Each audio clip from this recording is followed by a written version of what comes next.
Yo, what's happening, people? And welcome back to the Tiki Taka podcast. We're going to hear hot takes, unbiased opinions, and hopefully have a couple laughs along the way. Now, Yes. obviously, we've been gone for a minute. Happy New Year, Merry Christmas to people.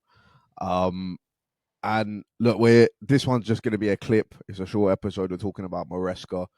And obviously the big news that he's been sacked. He got his P45 on New Year's Day. That was the present that Chelsea fans got. Sacked is harsh, apparently. Yeah. I think the politically correct is parted mutually. Okay, maybe. Ways. They both agreed it was best. yeah, maybe. At the start of the year. To be fair, Maresca's probably Man City. I'm sure Man City have been talking to him, so maybe he's thinking I'm moving up in the world. So much. We'll get into all of that. I know there's probably a lot of Arsenal fans that watch this channel. They're like, you guys haven't spoken about the Villa result. Don't worry, we're going to speak about the Villa result. We'll feed the streets. Come out in a separate video.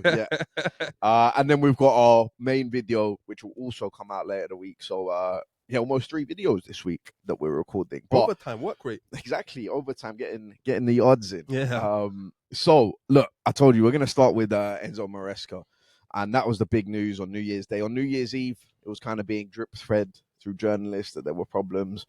Obviously, we know that after the Everton result, Maresca came out. These are the worst 48 hours. Yeah. With the club, it seemed to be like tensions were there. Ornstein threw fuel on the fire with the link to Man City. And they see him as a potential successor. So, New Year's Day, the present that Chelsea fans got was their manager sacked, which is interesting because obviously I haven't seen Michael since those games, the Arsenal Villa game. And Chelsea played that same day. Yeah. And they were at Stamford Bridge. So I've come out of the Emirates and I've got a message from Arman. Guys who have been watching the show for a while will remember Arman, and he came on the show. Resident Chelsea. Yeah. He messaged me and he said Maresca has to go. This was on Tuesday, after they drew with Bournemouth. He said he was at Stamford Bridge. He said Maresca has to go. He said Stamford Bridge is very, very bad. And I said, oh, is it toxic there? And Arman said it's not toxic enough. Okay. So Arman was very done with Enzo Maresca. So if you do watch this and you do know Arman and he tries to tell you, the club on Blue Code, they didn't do management. That's where he's lying to you. That's where I'm feeling. I feel like a lot of Chelsea fans were like on the edge. Some of them were saying Maresca's got to go. This isn't good enough. We need to improve, all this kind of stuff. But it was more so like in the time, maybe they meant it. But I feel like a lot of them are like, I can't believe Maresca's gone. Like, I actually can't, like, as much as I was saying Maresca has to go, I didn't really want him to go. Yeah. I didn't really want him to go so soon after these results. I think when you stare the market in the face of who's going to be next, I think you might want to rather have just kept Maresca. It's interesting. We'll see what a lot of Chelsea, because I'm seeing some other Chelsea content creators who were also on the like, this isn't good enough a week ago or 5 days ago, and the manager serious question marks and all this kind of stuff. And now that he's gone, they're all like, this is a disgrace. Well, I do think there's an element of obviously people say you don't know what you have until it's gone. Yeah. Be careful what you wish for. Be careful what you wish for. That's one that Arsenal fans have been told a lot over the years. But so I do think there's probably a part of Arman. And Arsenal fans take notes, by the way, of these. You're coming after her. If he goes, guys, what? It's a disgrace. There's I'm sure, like you say, there's Chelsea fans that have been saying that it's not good enough from Maresca. But now that he's actually gone, and you're looking at what the higher ups are going to do and who they're going to bring in, guys are saying the new manager is going to be Matisse Armani. Yeah. Creator. But well, I was going to ask you, first things first, like, what level of shocked are you? Well, the thing is, like, surprisingly, guys won't know this, but we have a lot of Maresca conversations off there, and a lot of the time it's about what Chelsea might do. Could they get better without Maresca? Is Maresca maximizing? Similar sort of conversations we have with Eddie Howe, Thomas Frank, whatever. Now, I think that, and I've said this the whole time, I think Maresca's probably still getting the maximum out of that squad, right? Because any Chelsea fans that genuinely think that they should be in a title race, well, that tells you that they're Chelsea fans, right? Because they don't really know what's going on and the level you have to be at. So if you're expecting that from Maresca, then on some level I can understand why you want him sacked, because he's not performing to that level. But I don't think you should expect that from him, because I don't think the team's good enough to do that. And I think we both said that, like, it's very likely, even when they were pushing for the title, so to speak, after they beat Arsenal 1-1, that top four is still going to be a battle, right? And that's about where they are. I think they might be fifth in the table. Obviously, Liverpool drew, Man United drew, everyone drew around them. Yeah, they don't know. Yeah, so it maybe wasn't that bad, but they're going to be in a battle for top four. But with the players that they have, Caicedo, Reece James, Cole Palmer, Cucurella, I think we both said we'd still expect them to make it, but it might be a battle. I was, as you know, like, I think Maresca's a good manager, but I had questions over Maresca. I had questions over whether Maresca was not maximizing the squad, but like to get to that title charge that Chelsea fans were on about, that we were speaking about, like in terms of what Arteta did. I was like, bro, Arteta was maximizing like 1 through 15, yeah, for our title charges, like for a full season. We spoke about our players that had to change position, Ben White and all these other guys who had to move over and learn new roles and maximize the hell out of that just to get to a title race, just to get to 85 to 89 points, and it still wasn't good enough. Yeah, so I didn't know whether Maresca was capable of making that jump, which was where it seemed as if like a lot of Chelsea fans and the greater footballing society were questioning, like, that's what's next for Chelsea. Can they do it? Same thing with Arsenal. Can Arsenal win the league? Do they have the mentality and all that kind of stuff? Yeah.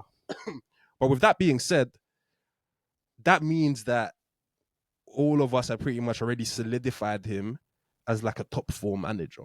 If we're asking what's next, can he mount the title charge? Can he potentially even win a title, whatever it is, go deep in the Champions League? It's because there's a base level of consensus that, like, yeah, well, he's good enough though to get top 4. Yeah. So that's why I'm shocked. And I had questions, and I was telling guys, I was telling my friends that I don't think Maresca's job is safe in the sense of this Chelsea agree to this project. Like, Chelsea agree to, like, we'll see after 4 years. Like, we'll see after 5 years where Maresca is. I didn't really think Chelsea were that club. But I did definitely think that Maresca would last this season. I was on the sort of timeline of, if he doesn't get top 4 and he doesn't get a trophy, then Maresca's in trouble. Yeah. That's where I was. And that was the remit given to him by the owners and whatever for this season. Yeah. So those are my expectations of Maresca. Was like, well, in terms of for things to go south for Maresca, I thought he would have to not get to top 4 and not win the FA Cup or whatever it is, which is all still sort of plausible. But I thought we would get to that point where he had enough credit in the bank to see out this season. Yeah. So as much as I wasn't Maresca's like biggest supporter or advocate, or in the sense of like, I didn't know if he was capable of making that jump. And he's still young in his sort of like top flight managerial footballing career. So he had time to prove people wrong. Yeah. Or he should have had time to prove people wrong. But I am still shocked, despite saying that this could have happened, despite like sort of predicting this or foreseeing this, I am still shocked from the timeline that you just mentioned. Yeah. Like, all that stuff about this is the worst 48 hours of my life, all that stuff about I've been talking to Man City. I wasn't really thinking that any of that was big enough to cost Maresca his job. Like, coming out and saying it's the worst 48 hours of my life and who's supporting me and stuff. And like, I get it. Like, it's unnecessary noise. It brings unnecessary heat maybe to the management and the board and all this kind of stuff.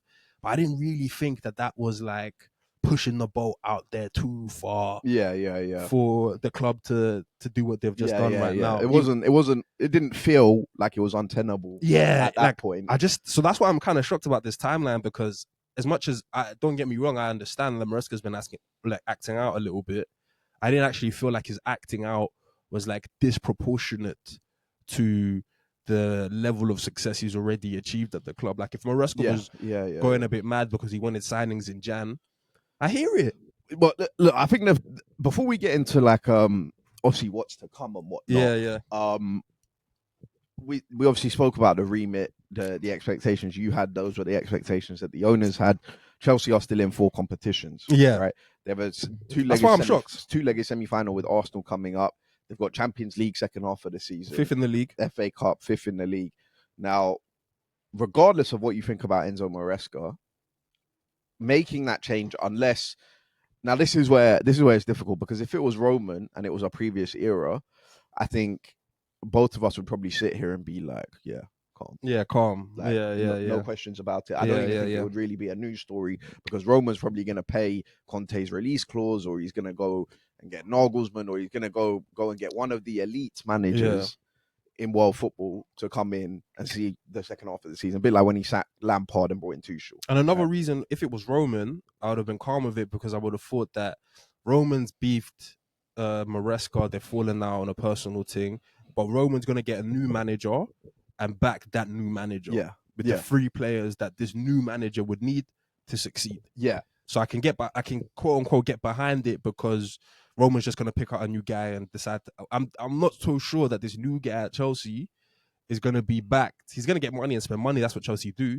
But in the sense of like the way Jose would come and get a Matic and get whoever it was at the time, Diego Costa, to win him the league. Is that new manager going to get those? No, because that's not what Chelsea's model is, right? And Poch and Maresca are 2 yes men.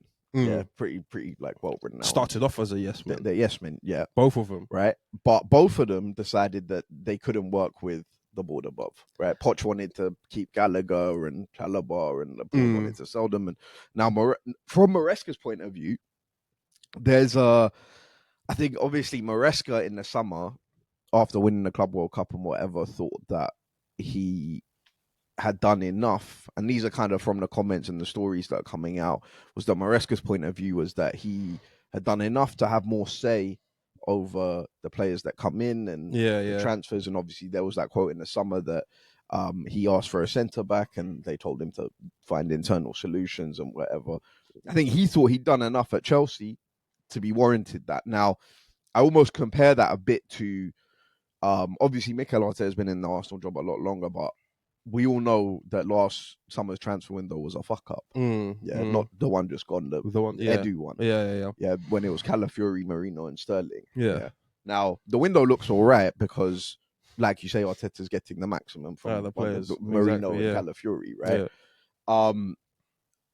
But then it comes to this window, and Arteta's obviously kind of put his foot down, and he's kind of like, look, if you guys want me to win, which is the target here, we need to go and do something. And seems like the board have listened to him and they brought him 8 players. Now, I'm not saying Maresca should have that power, but it's almost like we say on this podcast all the time, that we know Arne Slot is Dutch. This is just proof that Enzo Maresca is Italian. 100%. Because he's going to come out and he's going to demand, look what I've done. Yeah. Give me the tools and I'll go and do more. And they didn't do that. There's obviously reports coming out that not once did Maresca want Garnacho, which is why it went right down to the deadline day and then they brought him in. So funny. I think there's elements of Maresca wanting more control and not being given that. No, and I agree with that, but I also I disagree with people that disagree with that. Like, I think similar to and we've had conversations about this before. Big players getting big star treatment. Yeah. I think if a manager is doing well at the club or is sort of meeting expectations or maybe superseding expectations, that he should have more say-so in recruitment or how he wants things run or whatever it is. I think we always say that there's no one bigger than the manager, like from the team perspective. And I think if a manager's doing well, you kind of... that like not that you need to back him, but I just understand every manager who does well wanting more sort of like it to be a two-way street within each club. Like Arteta went from head coach to manager after you proved himself in a couple title races.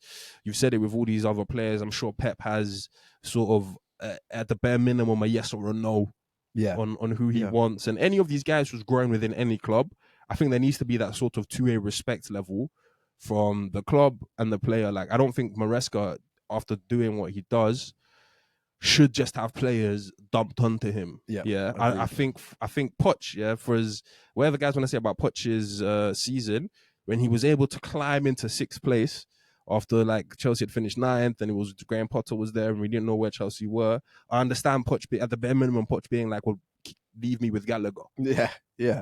Let me build. That's someone I've played every week. Let me build with Gallagher next season if you want to keep this thing going. So I think it should be that way. I think managers truly, they want to feel respected. They want to sort of what do you call it? Like imprint their vision onto the team and onto the club. And a lot of these big clubs are just like a spitting image of the manager, so to speak. And I feel as if Maresca's looking at his contemporaries, and that's what's happening. Yeah. All these other guys at all these other big clubs, when they do well, Hansi Flick, he gets to sign a couple guys that maybe Barca don't necessarily sign. I'll go for a Marcus Rashford, and I'll go for all this kind of guys because I've got my success, I've got my leverage, and I can throw my weight around. Slot, should Slot have been able to sign Isak and Wirtz, but at the same time, if he's just won the league, how you know? But also, I don't think Slot, Arteta, or Pep, just to name 3 in the league, I don't think those football clubs sign players that those managers don't want. Or there is that conversation, there is that respect level from all those clubs. If Pep, Slot, or Arteta firmly just say no, do not sign this player, that player's not going to get signed. But now they have to make compromises. Of course, obviously. But I think that's how you get the best out of the manager and then therefore the squad.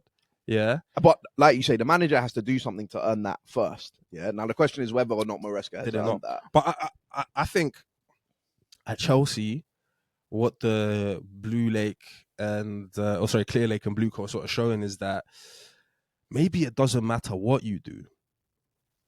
Yeah. Like, unless you actually win the league, unless you actually do more with less, then we're just going to run things how we see things to be run. Because there's no manager, like Maresca's done better than Poch. He's done better than Graham Potter. He's done better than any of the sort of Clearlake managers before him.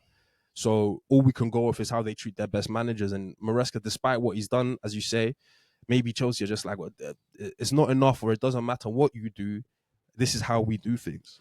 Yeah, you know? I mean, they sacked Tuchel, right? Because Tuchel was calling them out. Yeah. They were coming into the dressing room or whatever. And things were different. Right? And Bowley sacked Tuchel. So and the problem is, like we've already kind of alluded to, Chelsea aren't going to get a manager, a top manager that is, which kind of mixes in with the point, right? That they're not going to get a manager that isn't going to be okay with just taking what they're given.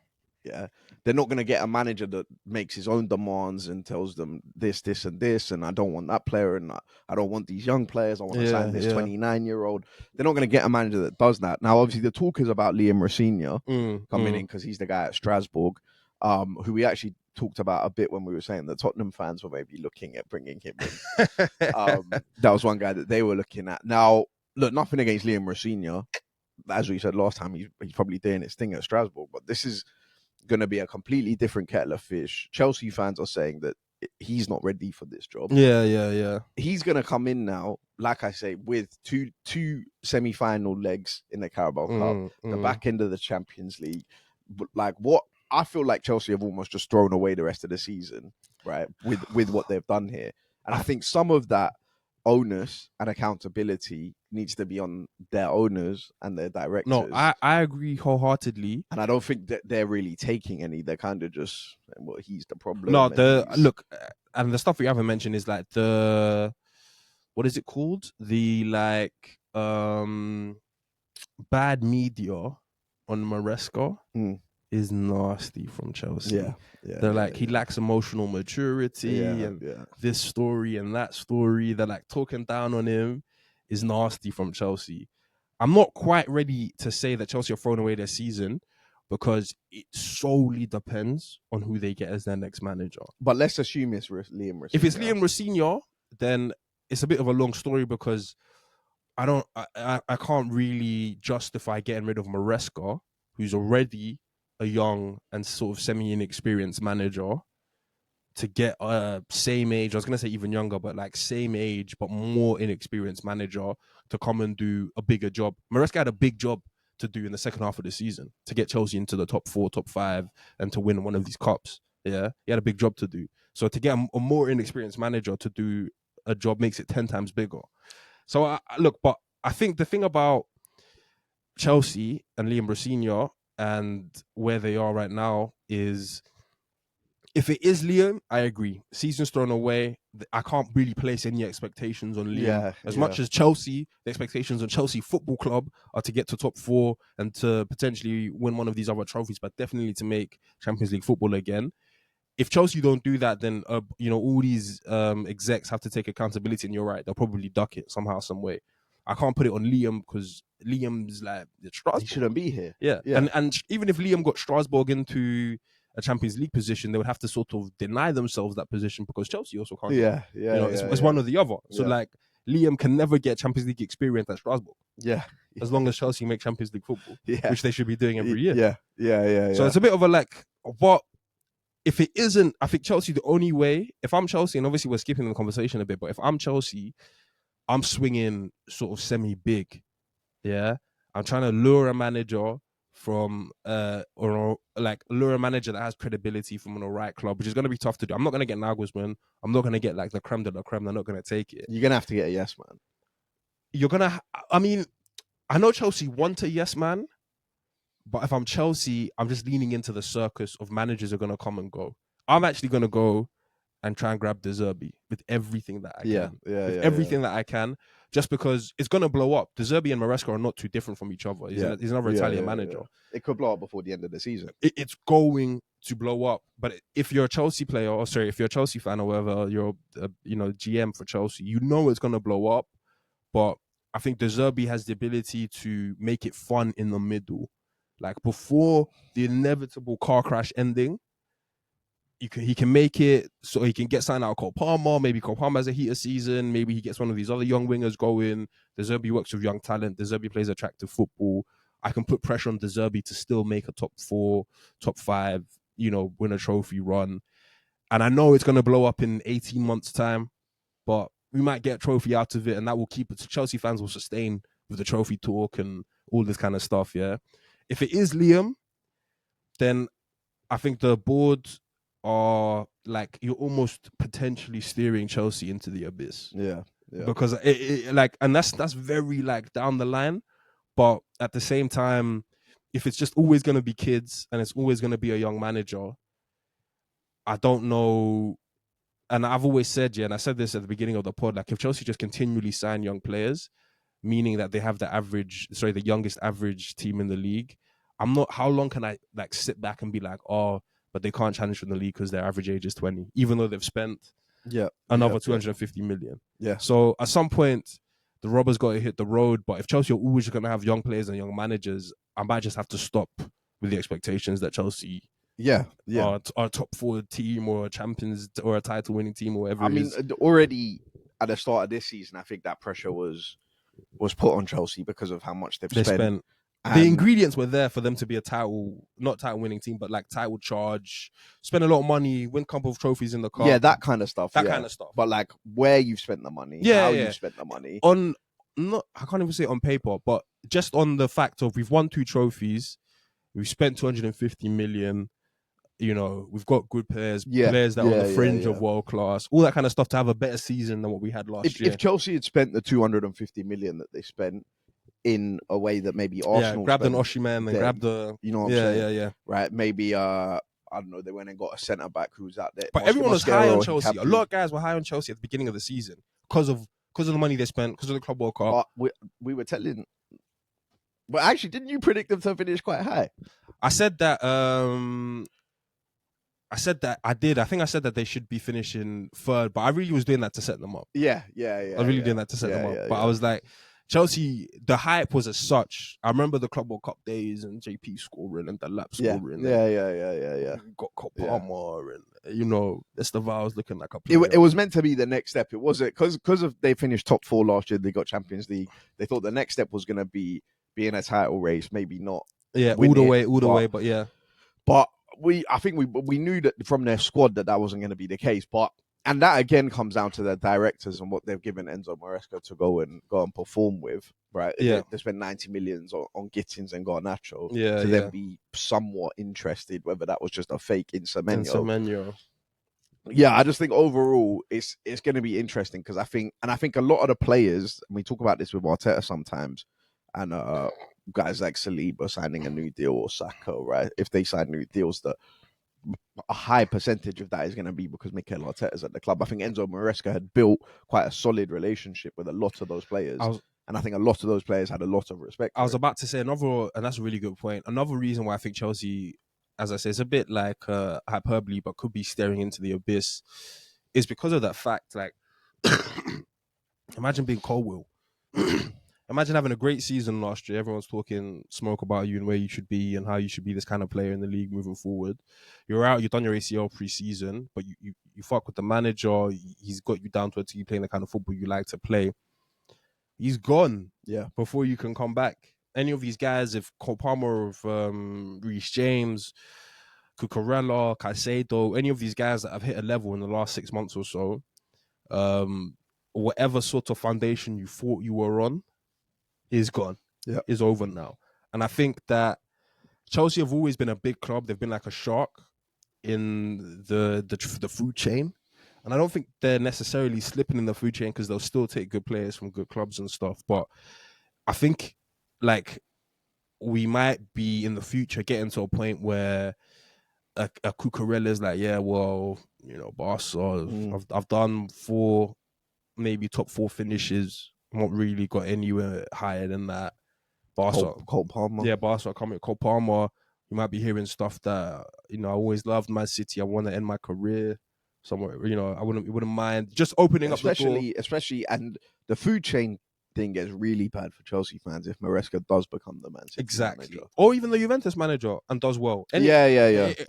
More so, but Juve is like you can pitch it that Juve is a bigger club, than Chelsea, and a move whatever. Like to go to another, like we say, when there used to be talk about City coming for Arteta. Yeah. Like it's just demonstrating the food chain to you. Your manager's doing well. We think he's up and coming. We'll just take it. On all levels, managerially, and even Liam Rosenior can be doing well, and Chelsea might be thinking, yeah, we have our yes man, but there's another decent project out there in Europe that's interested in him, and he's like, whoa, I'll actually go and have say so over there. Yeah. And like, you think that you've got your yes man, but he's looking at, it's an audition. Chelsea is a big club in London in the Premier League, and if I do well here for a couple of months, my stocks go up and someone else will come for me. Yeah. You know, and ultimately it's going to be deja vu every time, because I feel like every manager, once they've performed well, will start asking for more. Yeah. Right. They talk about Patrick Vieira did one of his interviews on the Overlap, saying one of the most important things about being a manager is managing upwards. Yeah, and at a certain point, like when you've built enough stature and whatever, in order to elevate the team and build the team in your image, like you say, teams are a spitting image of the managers nowadays. You need to have more say in what happens. So if Chelsea bring in even a Liam Rosenior, who, like we say, is an inexperienced, maybe a humble guy, yes, man, if he has a good first season, I think he's going to come to Chelsea and be like, well, now give me a bit more. I think the Chelsea managerial job is like contradictory to being like a football person. Like, you have to be a yes man to these businessmen. And if you start to have ideals of, well, this is a football club and not a business, then you're in contradiction to the job. Because as you say, every footballing man would have the idea of, well, I'm doing well, let me get my players in. If you just had the central midfielder that did this and this for me. But every Chelsea GM is like, well, we can flip this player. Or this is a good profile. This profile is hot right now. Esteval is another one, Like, in years gone by, Esteval would have been a Willian thing of like, he's just going to end up at Chelsea for 10 years. Because he's proper Chelsea, good players, come from young. But if Esteval has 3 managers in 3 years, but he's been good for those 3 years, and someone else is like, oh, we're interested in Esteval, is 50, 60 million or whatever it is. Does Esteval start to say, hey, you know, I've done my time here? And, like, that never used to happen before to Chelsea. That's my point. Chelsea used to be a club where guys would move to Chelsea as their last final move. Full stop. That's where they're going to finish their career. From the ages of 28, 29 to 32, 33, kind of almost when they're in their prime. The only one that kind of didn't do that from like memory before Blueco and Clearlake was Eden Hazard. Kind of left at the top, but Diego Costa came and he spent his years there, and all of them, Matic, all these guys, all of these guys that they were, like you say, Willian was there for 10 years. Azpilicueta, the list goes. Rudiger. I mean, obviously Rudiger went to Real Madrid, but he still went to Real Madrid at like 30 on a free contract or whatever. Anyone with 400k wasn't going to get that. And now they're at a point where it's just precarious. It's looking like players are using Chelsea for the audition, which I don't think which is mad because it's all changed in the space of a couple of days. I think if Maresca had still been there, I don't think Cole Palmer, Caicedo, Cucurella, I don't think that thought is really coming into their mind too much. Exactly. But now that Maresca's gone, and a lot of people around the clubs are reporting that, like, even sources close to the players are saying Cucurella's post, thank you for everything. Enzo Fernandez and owe you everything. yeah. Right. I think they're looking at it, and for a lot of the players and stuff, they look, and even some of the fans that did like Maresca, was that Maresca was giving an unstable environment stability, and he was giving an unstable kind of organization. And it's kind of like the Tottenham transfer thing. activity. For me, it's kind of like the Tottenham thing in the sense of like, well, now that you've gotten rid of Maresca, who is opposite to Tuchel, who's opposite to some of these other guys that you've had, in terms of he was a true project manager. He was a young manager with inexperience. You were a young team with inexperience, so you could grow together. He obviously was capable enough to get you guys top 4 and stuff. Bear in mind, he'd only just, coached in the Championship before. So if it isn't Maresca, if it isn't a project manager like that, in that sense, then where do you go? What's next? I know obviously we're touting Liam Rosenior, but for me, it's just so lateral into a yes man, and you could find yourself in the exact same situation a year's time from now. Yeah, where it's like Liam starts to want, like, I don't know where you go from here. Chelsea can't go and get the cutthroat manager because obviously that doesn't work with where the squad is, and the model, and everything like that. So I think you might just be going around the merry-go-rounds in terms of, like, we're going from one project manager to another project. Liam will be seen as a project manager, but he probably won't be at the club for longer than 18 months. Yeah. And then you get a new manager in, and he probably won't be at the club for longer than 18 months. So it's like, what project is here? What manager suits where Chelsea are and what they want to do? Like, I just feel like getting rid of Maresca,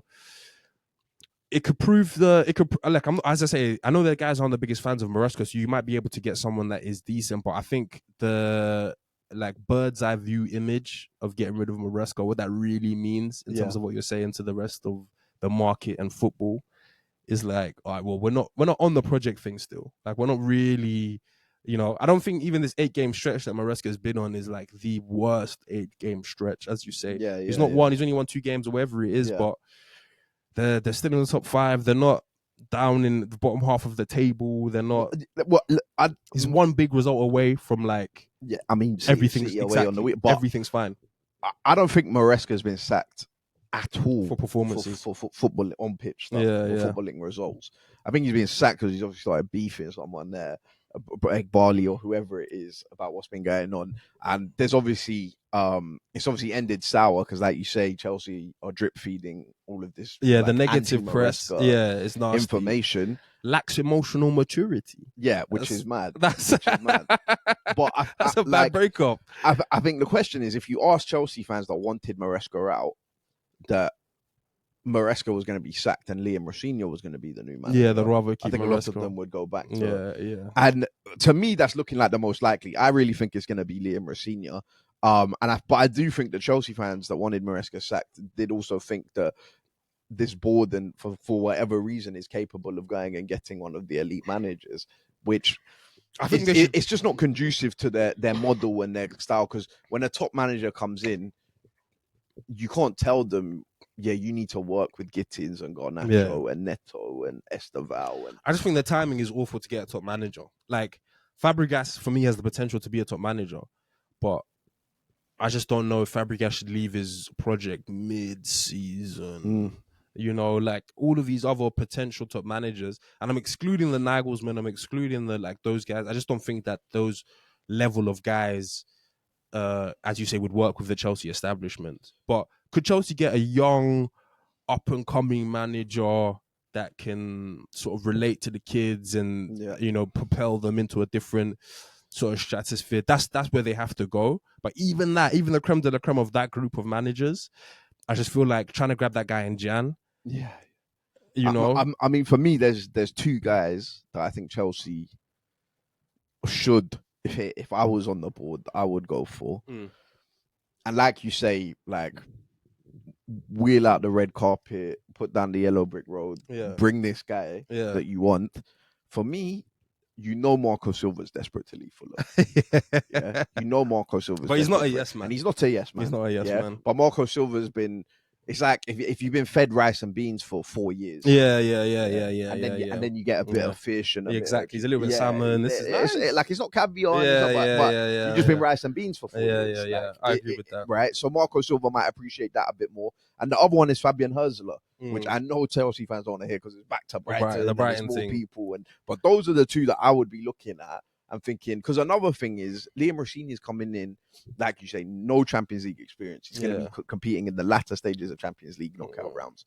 No Premier League experience. He still has to fight to get up to top 4 and all. It's too much. If he doesn't do it, I can't be like, oh, Liam, you fucked up. Liam, it's terrible. How could you not? I've got top 5. Yeah. It's like, Liam, like, where was my pedigree for you to think that this was a formality, that as soon as I stepped into the role, this happened? So the Liam choice, if you're the GMs or whatever, you can't. If you make the Liam choice and it doesn't go well, I don't think anybody's gonna blame Liam Rosenior for not getting Chelsea into the top 5. Like, it will fall directly at your feet that you sacked Maresca and you didn't replace him with the right man. So I feel as if Chelsea can't get, well, not that they can't get Liam, but swing big before you end up with Liam. Because he's obviously going to take the job. He's obviously an easy negotiation. He works for you, essentially. But you have to try and get, I'll take a Hürzeler, I'll take anybody else, because at least Hürzeler, we can be like, he knows the league and he's, he's this and that and this and that. Works with young players. Yeah. If it isn't one of those guys that you try first, then I think people will blame you. They're already blaming you anyway. But I think the noise will form in protests and signs, and every Stamford Bridge game get X, Y, and Z. I sent you something earlier. They're already planning a protest. And Chelsea are not normally a club that protests. Yeah. They've never had a reason to. But then again, Chelsea fans do all of this, and I still think the same old games will work on Chelsea. Like, they'll go and grab, like, if Bowley hears that fans are disgruntled about Maresca and they finish outside the top 5, I just think they'll go and spend 300 million in the summer, and Chelsea fans will convince themselves that these new guys coming in, the same way Chelsea fans told me that Gittins is already better than every Arsenal winger, and all of this kind of stuff. Like, Chelsea fans will gas themselves into the new guy, the new young prospects, the new 300 million spent, because we've said this for so long that every summer Chelsea get a new toy to play with, and it was Morata, and it was all the 65, and but we saw that all after the Arsenal game. Right, it was just, look what we did. Yeah. We're going and the players. But look, just to wrap this up, I think it's a good point to make that Enzo Maresca has been sacked before Ruben Amorim. Yeah. Not that we need to talk too much on that. We might cover Man United in our main episode this week, but that is mad. Yet another manager. We've now had Ange, who beat Amorim in the Europa League final, get sacked. Enzo, and then Ange got sacked again from Forest. We've had Enzo Maresca go. We've had all of these managers go, and somehow Ruben Amorim still kept his job. But fair enough, that is what it is. And look, let us know what you think about the Maresca situation, whether you're a Chelsea fan, whether you're not a Chelsea fan. If you are a Chelsea fan, who do you want to see come in? Are you glad that Maresca's gone? And yeah, look, what you think this season's going to look like for you? Because I don't know, for me now it's looking a bit techie, because you're also asking the new manager to come in and hit the ground running. I'm saying my final thoughts on this is, if you're a Chelsea GM or whatever, lean into the madness. You're not going to be a normal club. You're not going to be the guy that, like, you're going to stay with the guy for 4 or 5 years and all this kind of stuff. You're a clown, you're a clown show, it's a circus. So just start doing circus shots. Just start doing crazy stuff. Go and poke around at some other top clubs. Lay out the brick road for the new manager. Tell him that even if they get sacked, you'll get a 10 mil sort of payout clause. Do anything you can to entice someone exciting and new and all this kind of stuff, because I don't know. I just feel like Chelsea trying to fix this problem in a traditional way won't work. Like, this isn't a traditional problem. This isn't like what every other manager will have to deal with.